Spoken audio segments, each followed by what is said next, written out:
கோபுரம் டிவி நேயர்களுக்கு இனிய வணக்கம்.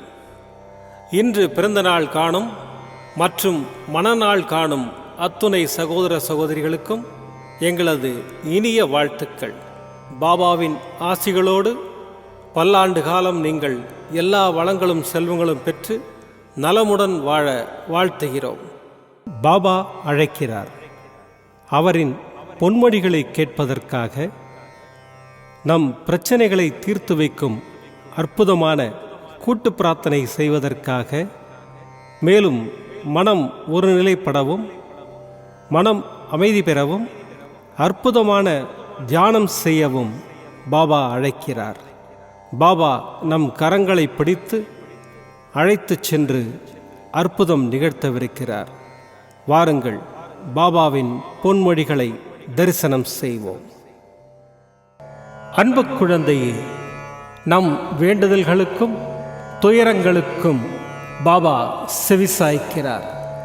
பாபாவை குறிப்பிட்ட ஆலயத்தில் மட்டுமே மிகவும் விசேஷமான சக்திகள் கொண்டவராக உருவகப்படுத்துவது, மேலும் பக்தர்களின் பிரார்த்தனைகளை பாபாவிடம் எடுத்து கூறும் பிரதிநிதிகள் போன்ற மனப்போக்கில் பலர் ஈடுபடுகிறார்கள். உண்மை அதுவல்ல.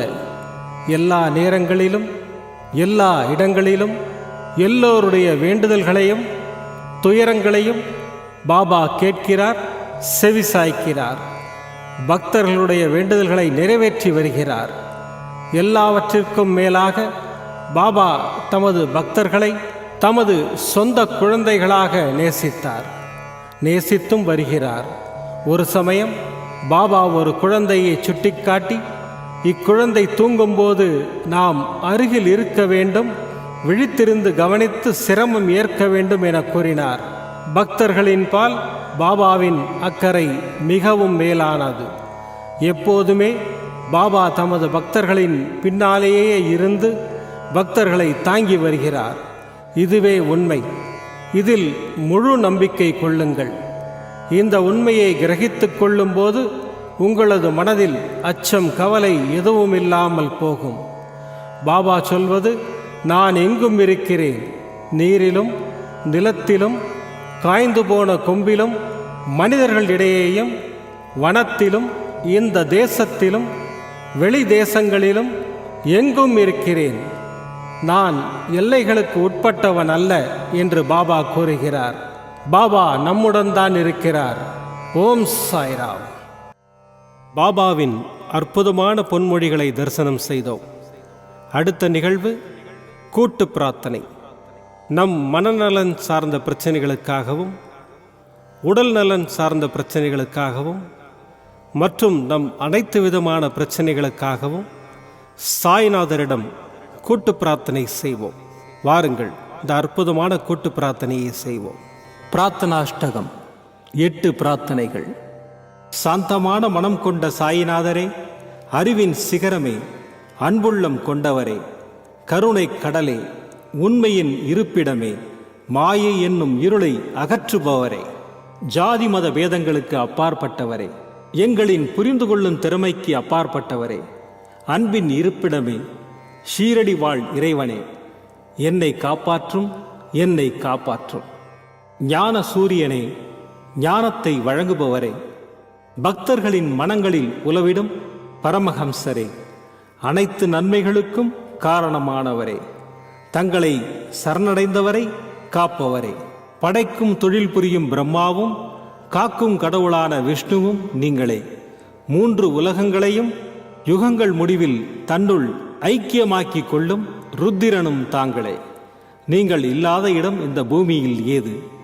எல்லாம் அறிந்த இறைவன் நீங்கள். எங்கள் எல்லோரின் இதயங்களிலும் வசிப்பவரும் நீங்களே. எனது எல்லா குற்றங்களையும் மன்னிக்க வேண்டும் என்று வேண்டி கேட்டுக்கொள்ளுகின்றேன். அலை அலையாய் தொடர்ந்து வரும் சந்தேகங்களையும் மனமயக்கங்களையும் போக்குவீராக. நீங்கள் கோமாதா, நான் பிறந்த இளங்கன்று. நீங்கள் சந்திரன், நான் சந்திரகாந்த கல். தங்கள் பாதங்கள் கங்கை நதி. பணிவுடன் இந்த தாசன் உங்கள் பாதங்களில் தலை வணங்குகிறேன். உங்கள் கைகளை என் தலைமீது வைத்து ஆசை கூறுங்கள். என் கவலைகளும் துன்பங்களும் பறந்தோடட்டும். இந்த கணு தங்களின் தாசன். இந்த 8 துதிகளையும் கூறி நான் உங்களை சாஷ்டாங்கமாக நமஸ்கரிக்கின்றேன். எனது பாவங்கள், துன்பங்கள் மற்றும் ஏழ்மை நிலை இவை யாவும் உடனடியாக விலகி ஓடட்டும். ஓம் சாய்ராம், ஓம் சாய்ராம், ஓம் சாய்ராம். அற்புதமாக கூட்டு பிரார்த்தனை செய்தோம். பாபா நம்முடைய கோரிக்கையை ஏற்று நிச்சயமாக நமக்கு அற்புதங்களை செய்வார் என்பது சத்தியம். இனி கண்களை மூடி பாபாவை மனதில் நிறுத்தி பாபாவின் அற்புதமான சக்தி வாய்ந்த மந்திரத்தை அனுபவிப்போம். ஓம் நமோ பகவதே சாய்நாதாய அமிர்தவாக்யவர்ஷாய सकललोकपूजिताय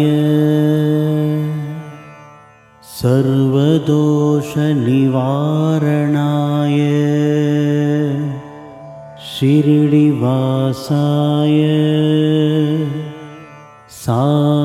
साईनाथाय ते नमः। ॐ नमो भगवते साईनाथाय अमृतवाक्यवर्षाय सकललोकपूजिताय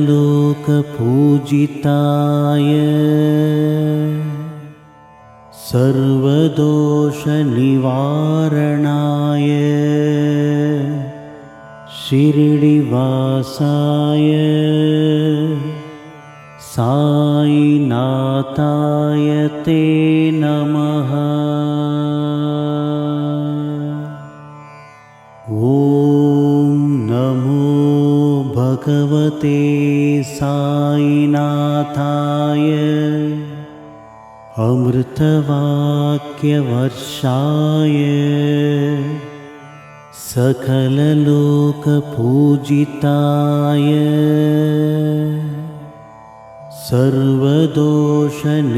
सर्वदोषनिवारणाय शिरडिवासाय साईनाथाय ते नमः। ॐ नमो भगवते साईनाथाय अमृतवाक्यवर्षाय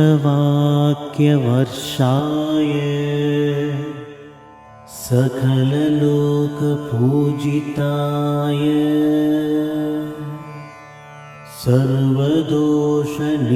सर्वदोषनिवारणाय शिरडिवासाय साईनाथाय ते नमः। ॐ नमो भगवते साईनाथाय अमृतवाक्यवर्षाय सकललोकपूजिताय सर्वदोषनिवारणाय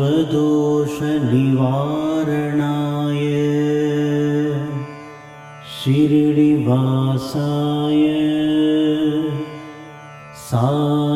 साईनाथाय ते नमः।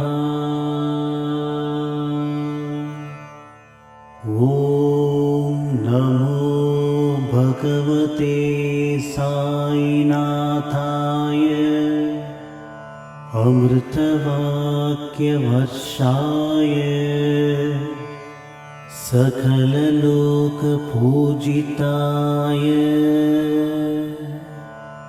सर्वदोषनिवारणाय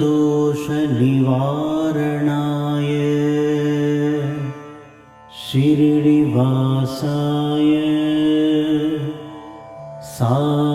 साईनाथाय ते नमः। ॐ नमो भगवते साईनाथाय अमृतवाक्यवर्षाय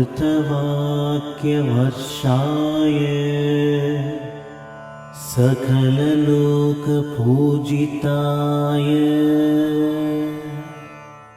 सर्वदोषनिवारणाय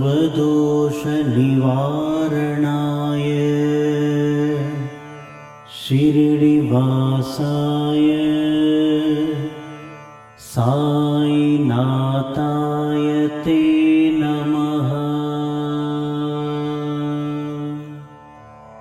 ॐ नमो भगवते साईनाथाय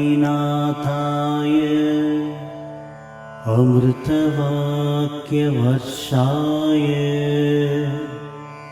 सकललोकपूजिताय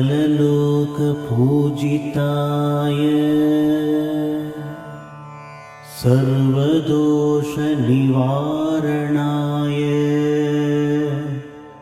शिरडिवासाय साईनाथाय ते नमः। ॐ नमो भगवते साईनाथाय अमृतवाक्यवर्षाय सकललोकपूजिताय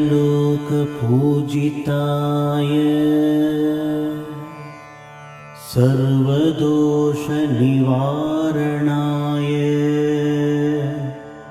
शिरडिवासाय साईनाथाय ते नमः।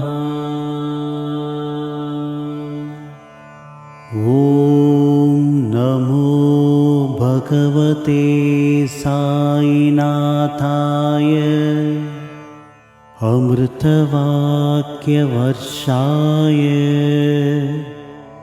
सकललोकपूजिताय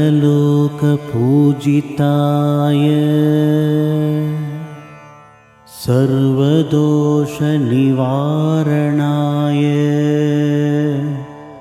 शिरडिवासाय साईनाथाय ते नमः। ॐ नमो भगवते साईनाथाय अमृतवाक्यवर्षाय सकललोकपूजिताय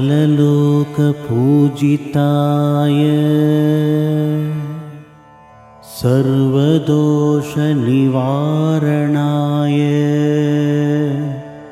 शिरडिवासाय साईनाथाय ते नमः। ॐ नमो भगवते साईनाथाय अमृतवाक्यवर्षाय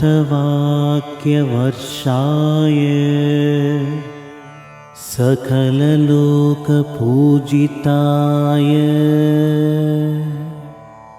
सर्वदोषनिवारणाय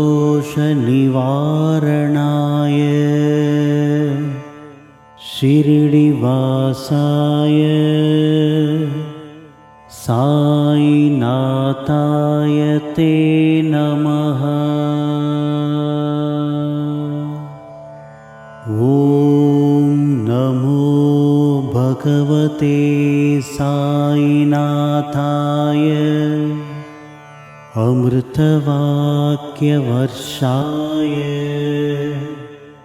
सकललोकपूजिताय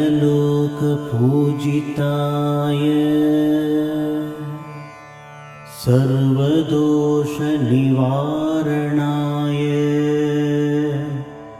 शिरडिवासाय साईनाथाय ते नमः।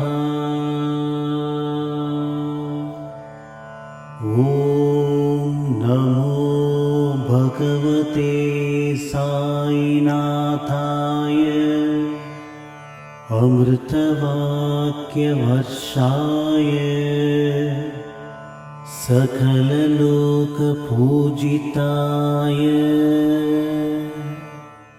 सर्वदोषनिवारणाय शिरडिवासाय साईनाथाय ते नमः। ॐ नमो भगवते साईनाथाय अमृतवाक्यवर्षाय सकललोकपूजिताय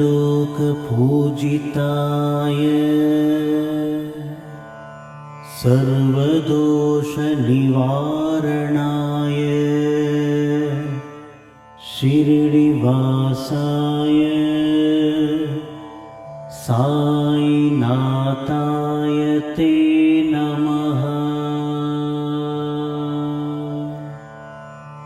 ॐ नमो भगवते साईनाथाय अमृतवाक्यवर्षाय सकललोकपूजिताय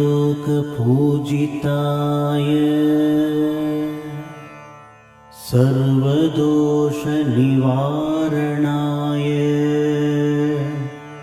शिरडिवासाय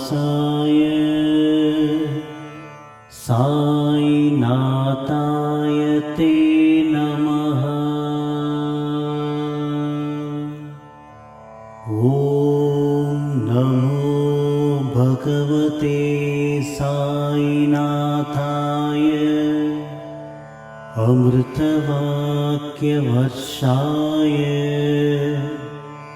सकललोकपूजिताय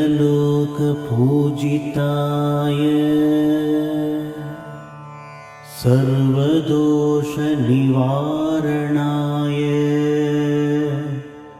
शिरडिवासाय साईनाथाय ते नमः। ॐ नमो भगवते साईनाथाय अमृतवाक्यवर्षाय सकललोकपूजिताय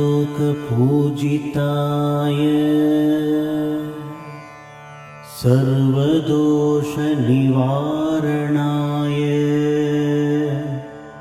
शिरडिवासाय साईनाथाय ते नमः। மீண்டும் நாளை காலை இந்த அற்புதமான பாபா அழைக்கிறார் நிகழ்ச்சியில் சந்திப்போம். நன்றி, வணக்கம். விதம் விதமான பக்தி நிகழ்ச்சிகளை உங்களுக்காக தந்து கொண்டிருக்கிறது உங்கள் கோபுரம் டிவி. உங்களுக்கு பிடித்த நிகழ்ச்சிகளை லைக் செய்யுங்கள், உங்களுக்கு பிடித்த மாணவர்களுக்கு ஷேர் செய்யுங்கள். மேலும் சப்ஸ்கிரைப் செய்வதோடு மட்டுமல்லாது அருகில் இருக்கும் பெல் பட்டனை கிளிக் செய்து கோபுரம் டிவி நிகழ்ச்சிகளை உடனுக்குடன் தெரிந்து கொள்ளுங்கள். மற்றும் ஒரு மகிழ்ச்சியான செய்தி, கோபுரம் டிவி ஆப்பை கூகுள் பிளே ஸ்டோரில் ஃப்ரீ டவுன்லோட் செய்து கோபுரம் டிவி நிகழ்ச்சிகளை தொடர்ந்து கண்டுகளியுங்கள், பாருங்கள், ரசியுங்கள், பரவசமடையுங்கள். gopuramtv.com பக்தி பக்திமயம்.